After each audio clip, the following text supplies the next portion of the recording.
안녕하십니까. 거꾸로 투자하는 쇼킹 부동산입니다. 이 아파트의 숨겨진 비밀 두 가지 시작해 보겠습니다.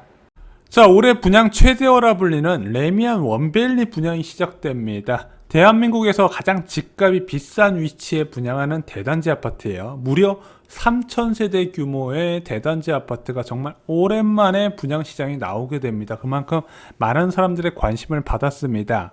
자, 물론 이 아파트를 주제로 한 방송을 싫어하신 구독자분도 계실 겁니다. 야, 저런 초고가 아파트 분양 공고를 뭐하러 방송하냐? 그런데 이번 분양이 담긴 수많은 정책 변화를 좀 여러분들이 아실 게 있고요. 굉장히 상징성이 있는 분양입니다. 또한 청약을 준비하는 분들을 위한 팁도 좀 같이 정리를 드리겠습니다. 자, 국내 최고 위치에 지어지는 3,000세대 대단지 원베일리, 서울 지역 2년 거주자가 우선적으로 청약 신청이 가능합니다. 자, 그러다 보니까 경기도 지역이나 서울의 2년 미만 거주자는 솔직히 거의 기회가 없다 보시면 될 것 같아요. 자, 2,990세대 중에서 일반 분양 물량은 224세대입니다. 이게 고층 재건축이 대부분이래요. 그래서 오세훈 서울시장이 재건축 규제 완화를 이야기하는 이유 중 하나가 이 고층 재건축할 때 임대 물량 빼고 못 빼고 나면은 일반 분양 물량이 턱없이 부족하네, 아파트 순증 효과가 별로 없더라, 그래서 규제 완화를 통해서 일반 분양을 좀 늘리려고, 자, 좀 재건축 관련해서 공급 증가 효과를 노리려고 준비를 하고 있는 부분이죠. 자, 어찌됐든 이번에 원베일리 전용 46제곱미터 소형 면적은 2채, 그리고 59제곱미터가 무려 197채에 해당이 됩니다. 그리고 전용 74제곱미터 중형 면적도 25채 위치해 있습니다. 자, 대부분 재건축 사업장이 그렇듯이 소형과 전층입니다. 물론 이거에 불만 가지시는 분들 많아요. 야, 우리가 재건축 조합원들 집 지어주는 사람이냐, 이렇게 불만 가질 수도 있는데, 일단은 이 소형 저층 일단 분양 받으시고요.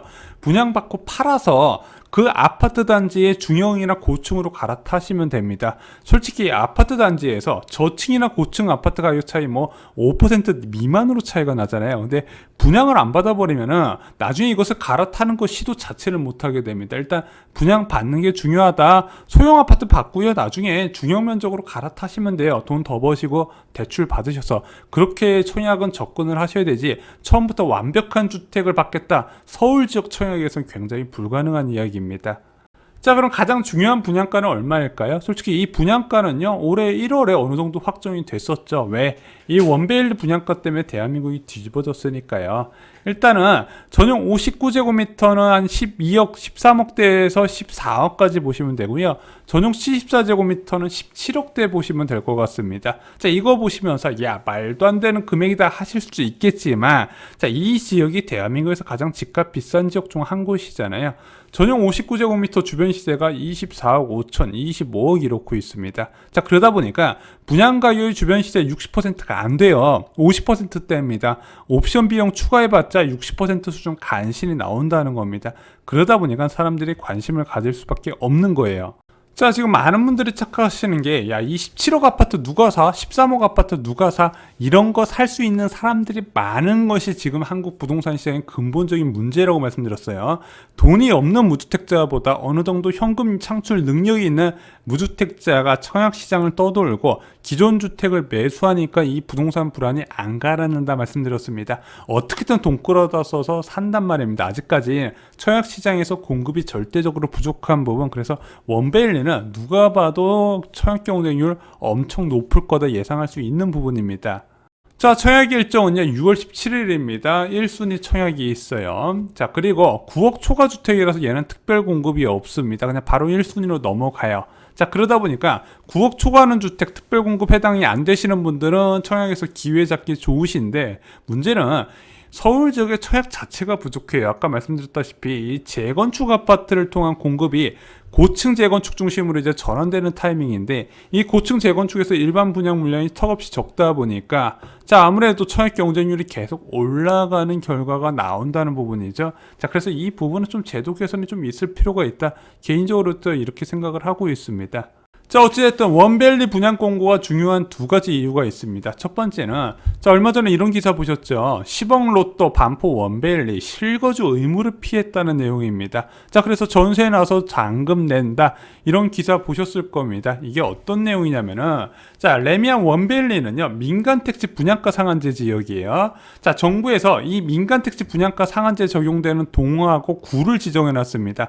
거기에 당연히 반포 지역이 포함이 되겠죠. 그런데 이게 어떤 규제를 적용받냐? 주변 시세 대비 80% 미만으로 적용한 민간 택지의 분양가 상한제 아파트는요, 3년의 거주 의무가 적용됩니다. 원래는 전매 제한이 있었잖아요. 얘는 거주 의무가 있어서 아파트 준공 시점에 바로 들어가야 돼요. 그래서 보통 아파트 준공 시점에서 전세를 놓으면서 투자금을 회수하는 전략이 얘한테는 안 먹히는 겁니다.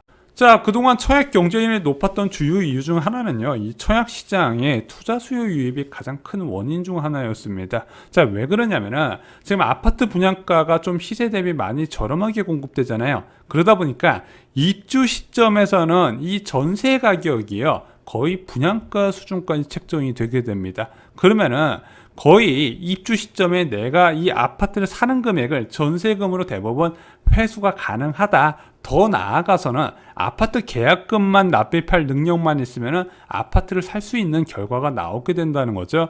야, 최근에는 중도금 대출 4회차밖에 안 되잖아. 자, 이런 방법이 있습니다. 중도금 대출 4회차는 대출 받고요, 마지막 2회차는 연체를 내요. 그런데 건설사가 편의를 봐주는 경우가 있습니다. 중도금 2회차 미납 연체에도요, 분양 계약을 하지 않으니까 그냥 연체 이자만 내다가 잔금 시점에 전세금 받아가지고 전부 다 또 이제 내가 아파트 분양대금 상당 부분을 충족시키는 방안을 사용할 수 있었던 거죠. 이것이 굉장히 많이 사용된 재테크 방법 중 하나였습니다. 그럼 원밸리는 계약금만 있으면 살 수 있나요? 야, 계약금 20%만 내면은 나중에 잔금 시점에서, 야, 전세금 아무리 못해도 매 분양가의 80% 나올 것 같은데 그걸 퉁쳐버리면 되잖아. 중도금도 연체 이자만 납부하면 된다며. 근데 원밸리는 안 된다 보시면 돼요. 왜 그러냐? 9억이 넘어가는 분양가 주택은요, 중도금 대출이 안 됩니다. 자, 그러다 보니까 중도금 6회차를 다 스스로 납부하는 잔압을 선택해야 돼요. 자, 그러다 보니까 이것을 연체해버린다, 바로 계약 해지로 이어지게 된다는 겁니다. 즉, 원밸리는요, 분양가의 60%는 현금으로 보유해야 돼요. 그래서 전용 59제곱미터 8억 2천 정도 현금이 갖고 있어야 되고, 이건 대출도 안 돼요. 그리고 전용 74제곱미터는 10억 3천만 원 정도의 현금이 필요합니다.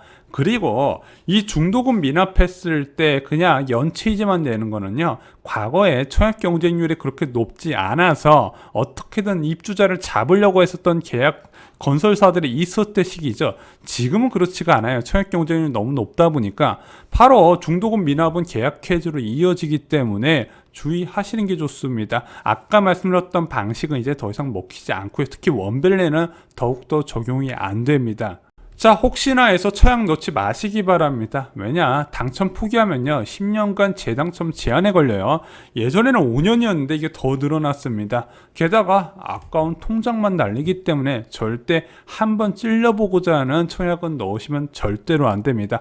어떤 결과가 나올지 몰라요. 최근에 청약 경쟁률은 계속 올라가고 있는데 당첨 최저 커트라인이 계속 낮아지고 있기 때문에 덜컥 붙어버리다가 내가 자금 마련이 안 되네, 그러면은 굉장히 골치 아픈 상황에 빠질 수 있다는 거죠.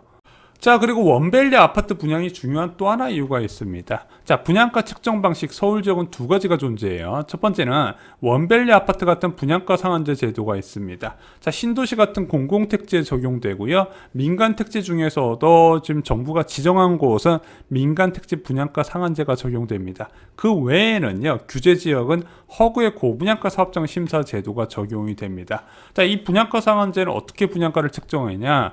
기본형 건축비에다가 가산비 더해주고요, 여기에 감정평가 금액의 토지 비용을 산출해서 분양가를 책정하게 됩니다. 이것을 왜 만들었을까요? 기존의 분양가 통제 수단이었던 허구의 고분양가 사업장 심사 제도보다 10% 낮게 하려는 목적으로 만들어졌는데, 이 원밸리가 올 1월에 이것 때문에 난리가 났었죠. 왜? 자, 얘는 허구의 심사도 한번 받았었고요, 분양가 상한제도 한번 적용받았었는데 허구의 심사보다 분양가 상한제 적용 금액이 15% 높게 나왔던 거예요. 자, 그러면서 무주택자들이 난리가 났었던 겁니다. 왜 무주택자 입장에서는요, 분양가격이 높아지면 청약이 더욱더 힘들어지고 대출이 늘어나는 부분이거든요. 야, 정부가 야 앞으로 분양가 싸질 거니까 기대해 이러는데 분양가가 올라갈까 오히려 더 배신감을 느끼게 됐다는 거죠. 그래서 원래는 국토부에서 생각했을 때는 약간 분양가를 올려주고 시장의 매물이 제때제때 분양시장에 나올 수 있도록 유도하려고 했었는데 워낙 반발이 심하다 보니까 이 분양가 상한제에 대해서 개선을 검토를 하고 있었어요. 변창흠 국토부 장관이. 그러다가 사퇴를 하게 되고 아직까지 개편하는 확정이 안 된 상태입니다. 그럼에도 불구하고 이 민간택지 분양가 상한제 말은 많지만 여전히 주변 시세 60% 수준에서 공급이 되고 이번에 원밸리도 엄청난 경쟁률이 나올 겁니다. 자, 청약 당첨을 위해 명심하실 것이 있습니다. 첫 번째, 과거 분양가와 비교하지 마시기 바랍니다. 자, 분양 커뮤니티 보면 항상 입주자 모집 공고 댓글에 두 가지 의견이 나눠져요. 비싸다, 아니다, 싸다. 주로 비싸다고 하신 분들은 과거 분양가와 비교하시고 싸다고 하신 분들은 주변 시세와 비교를 합니다. 그런데 과거 분양가는 잊으셔야 돼요. 이미 과거 금액입니다. 주변 시세와 비교하시는 것이 맞습니다. 자, 두 번째, 내가 원하는 평수 타입을 고르지 마시기 바랍니다. 특히 서울 지역에서는 더욱더 이 부분을 새겨 들으셔야 됩니다. 왜? 우선 북구 결정을 하시고요. 나중에 갈아타는 정책을 세우셔야 된다는 거죠. 애초에 정비사업에서는 조합은 우선적으로 배정이 되기 때문에 그 배정된 거 남은 물량으로 일반 분량이 떨어지게 되고 그 일반 분양 물량에서 어떻게든 기회를 잡아야 되는 부분이거든요. 그래서 평수나 타입보다는요, 저층이든 소형이든 비인기 타입이든 일단 붙는 데 집중하시고 나중에 소정의 금액을 더 더해서 갈아타시면 됩니다. 만약에 청약이라도 못 받으면 갈아탈 기회조차 없다는 거 앞부분에서 언급을 드렸습니다. 자, 세 번째, 청약을 고려하신다면요, 당장 내수 중에 최소 1억 이상의 현금이 있어야 됩니다. 지금 1억도 안 돼요. 2억 이상이 있어야 됩니다. 그래서 가장 많이 실수하는 부분이, 야, 나는 전세 살면서 청약을 노리는데 나는 전세자금 대출이 하나도 없어. 이런 경우에 낭패를 많이 받습니다. 나는 전세금이 충분히 있어도 전세자금 대출을 최대한 받고 내수 중에 최소 2억에서 3억 정도 현금이 있어야 청약 자격이 됩니다. 왜? 계약금이 20%나 되고요. 중도금 이외차는 잔압을 해야 됩니다. 그 부분 꼭 잊지 마시기 바랍니다. 마지막으로 부동산 거품이 빠진다고 해도 분양은 상대적으로 안전합니다. 자, 요즘 금리 부분에 대해서 경고를 많이 드리고 있는데 금리 부분이 앞으로 부동산 시장에 압력을 지속적으로 가한다 하더라도 상대적으로 분양은요, 아까 말씀드렸다시피 30-40% 저렴한 금액이 책정이 돼 있기 때문에 안전한 부분이 분명히 있더라. 분양까지 꺼리면서까지 내 집 마련을 소극적으로 접근하지 않으셨으면 좋겠습니다. 청약은 괜찮다고 여러 번 말씀을 드렸어요. 자, 원밸리 청약 공고 소개해드리면서 많은 부분 정리를 드렸습니다. 자, 지금 전용 59제곱미터 내가 원하는 평형이 아니어도 한번 현금 있으신 분들은 넣어보실 만한 기회다, 개인적으로 이렇게 생각을 하고 있습니다. 좋아요, 구독, 공유 꼭 부탁드립니다. 감사합니다.